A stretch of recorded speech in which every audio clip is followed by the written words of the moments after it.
Hello, good morning, നമസ്കാരം. എല്ലാവർക്കും Radhas homely കിച്ചണിലേക്ക് സ്വാഗതം. അപ്പോൾ പവിത്രത്തിൻ്റെ ഇന്നത്തെ കഥ എന്താണെന്ന് വെച്ച് കഴിഞ്ഞാൽ നമ്മളുടെ വേദയുടെ വീട്ടിലെ ചർച്ചയാണ്. അപ്പോൾ ശ്രീകാന്ത് പറഞ്ഞിട്ട് കണ്ടോ അവൻ ഫ്രോഡാണ് എന്നൊക്കെ അങ്ങനെ പറയുകയാണ്. അപ്പോൾ ഫ്രോഡാണെന്ന് പറയുമ്പോൾ പിന്നെ എന്താ പറയുക, നമ്മുടെ വേദയുടെ മുത്തശ്ശി പറയുന്നുണ്ട് അവനൊരിക്കലും അങ്ങനെ ഒരു കുട്ടിയല്ല, അവൻ വളരെ നല്ലവനാണ്. എന്തായാലും മോളെന്നെ അത് തെളിയിച്ചല്ലോ, മോൾ അതിനു വേണ്ടി ഇറങ്ങി അവൾ തെളിയിച്ചൊക്കെ അവൾക്ക് അവളുടെ ഭർത്താവിനെ വിശ്വാസമാണ്. ആ ഒരു വിശ്വാസം ഉള്ളത് കൊണ്ടാണല്ലോ മോളെന്നെ അതിനിറങ്ങി ഇറങ്ങി തിരിച്ചത് അറിയും.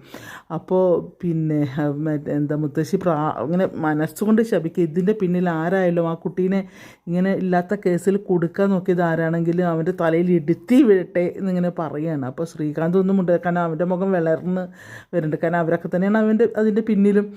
അത് കഴിഞ്ഞ്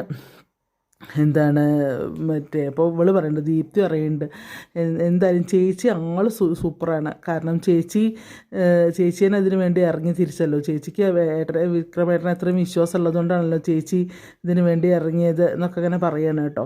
അങ്ങനെ അവരിങ്ങനെ സംസാരിച്ചുകൊണ്ട് നിൽക്കുമ്പോഴാണ് ഇവിടെ വേദയുടെ അച്ഛൻ അങ്ങോട്ട് വരുമ്പോൾ വിവരം അറിഞ്ഞില്ലേ ശങ്കരേട്ടാ എന്ന് ചോദിക്കുകയാണ് ഭാര്യ. അപ്പോൾ ഞാൻ വിവരം അറിഞ്ഞു, നീ അറിഞ്ഞോ ശങ്കര? കാര്യങ്ങളെല്ലാം ഞാൻ അറിഞ്ഞു.